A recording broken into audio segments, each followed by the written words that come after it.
अथ श्रीदेव्यथर्वशीर्षम्।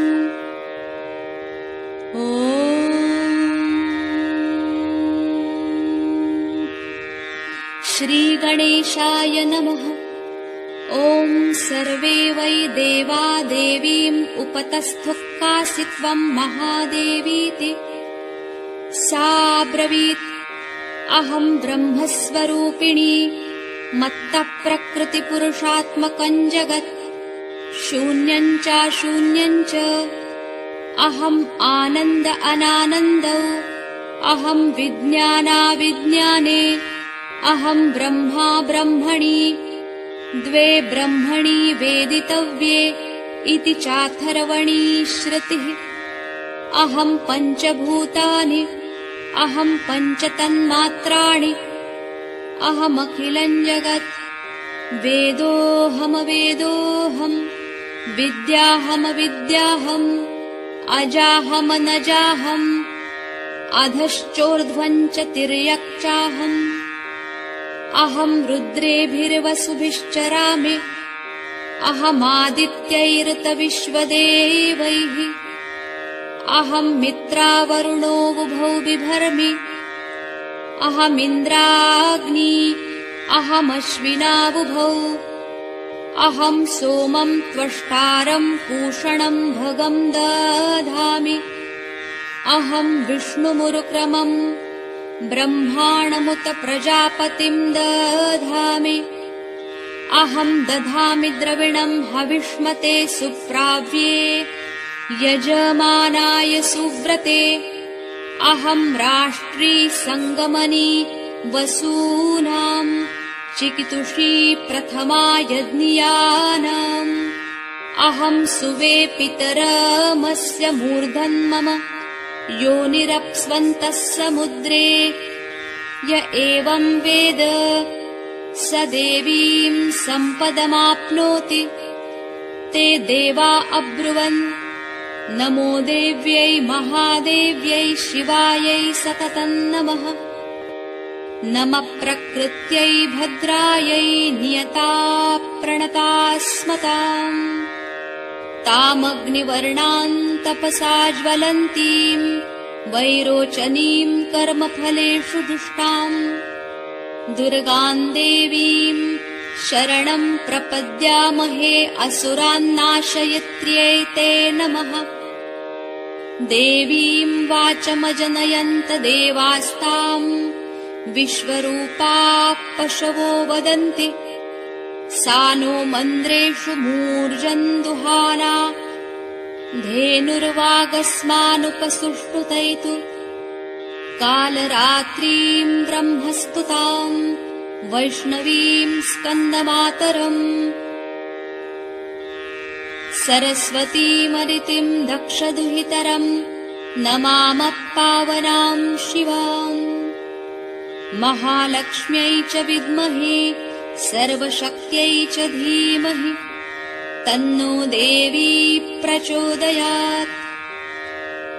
अदितिर्ह्यजनिष्टदक्षया दुहिता तव तान् देवा अन्वजायन्त भद्रा अमृतबन्धवः कामो योनिकमला वज्रपाणिर्गुहा सा मातरिश्वाभ्रमिन्द्रः पुनर्गुहा सकला मायया चापृथक् क्लेशा विश्वमातादिविद्याः एषात्मशक्तिः एषा विश्वमोहिनी पाशाङ्कुशधनुर्बाणधरा एषा श्रीमहाविद्या य एवं वेद स शोकं तरति। नमस्ते अस्तु भगवति मातरस्मान् पाहि सर्वतः। सैषा वैष्णवी अष्टौ वसवः सैवैकादश रुद्राः सैषा द्वादशादित्याः सैषा विश्वे देवाः सोमपा असोमपाश्च सैषा यातुधाना असुरा रक्षांसि पिशाच यक्षसिद्धाः सैषा सत्वरजस्तमांसि सैषा ब्रह्म विष्णुरुद्ररूपिणी सैषा प्रजापति इन्द्रमनवः सैषा ग्रहनक्षत्रज्योतिःकलाकाष्ठादिविश्वरूपिणी तामहं प्रणौमि नित्यम् पापापहारिणीं देवीं भुक्तिमुक्तिप्रदायिनीम् अनन्तां विजयां शुद्धां शरण्यां सर्वदां शिवाम् वियदीकारसंयुक्तं वीतिहोत्रसमन्वितम् अर्धेन्दुलसितं देव्या बीजं सर्वार्थसाधकम् एवमेकाक्षरं ब्रह्म यतयः शुद्धचेतसः ध्यायन्ति ब्रह्मानन्दमया ज्ञानाम्बुराशयः वाङ्मया ब्रह्मभुस्तस्मात् षष्ठवक्त्रसमन्वितम् सूर्यः अवामश्रोत्रबिन्दुसंयुक्तष्टात् तृतीयकम् नारायणेन सम्मिश्रो वायुश्चाधरयुक्ततः विच्चेन्नवार्णकोर्णस्यात् महदानन्ददायकः हृत्पुण्डरीकमध्यस्थाम् प्रातः सूर्यः समप्रभाम्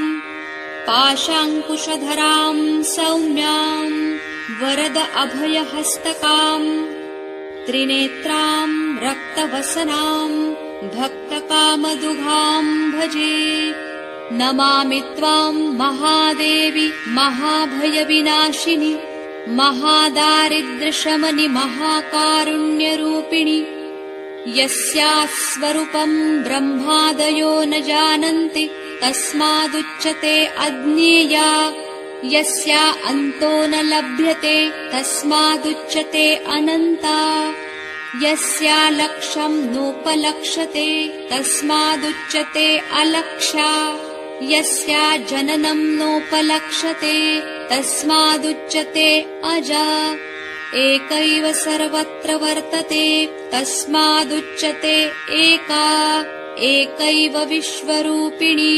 तस्मादुच्यतेऽनेका अत एव उच्यते अज्ञेया अनन्ता अलक्षा अजा एका अनेका मन्त्राणां मातृका देवी शब्दानां ज्ञानरूपिणी ज्ञानानां चिन्मयातीता शून्यानां शून्यसाक्षिणी यस्याः परतरं नास्ति सैषा दुर्गा प्रकीर्तिता तान् दुर्गान् दुर्गमान् देवीन् दुराचारविघातिनीम् नमामि भवभीतोऽहम् संसारार्णवतारिणीम् इदमथर्वशीर्षं योऽधीते स पञ्च अथर्वशीर्ष जपफलम् आप्नोति इदमथर्वशीर्षमज्ञात्वा योऽर्चां स्थापयति शतलक्षं प्रजप्त्वापि नार्चा शुद्धिं च विन्दति शतमष्टोत्तरं चास्य पुरश्चर्या विधिस्मृतः दशवारं पठेद्यस्तु सद्यः पापैः प्रमुच्यते महादुर्गाणि तरति महादेव्या प्रसादतः सायमधियानो दिवसकृतं पापं नाशयति प्रातरधियानो रात्रिकृतं पापं नाशयति सायं प्रातः प्रायुञ्जानो पापो भवति निशीथे तुरीयसन्ध्यायां जप्त्वा वाक्सिद्धिर्भवति नूतनायां प्रतिमायां जप्त्वा देवतासान्निध्यं भवति प्राणप्रतिष्ठायां जप्त्वा प्राणानां प्रतिष्ठा भवति भौमाश्विन्यां महादेवी सन्निधौ जप्त्वा महामृत्युन्तरति स महामृत्युन्तरति य एवं वेद इत्युपनिषत् इति श्रीदेव्यथर्वशीर्षं सम्पूर्णम्।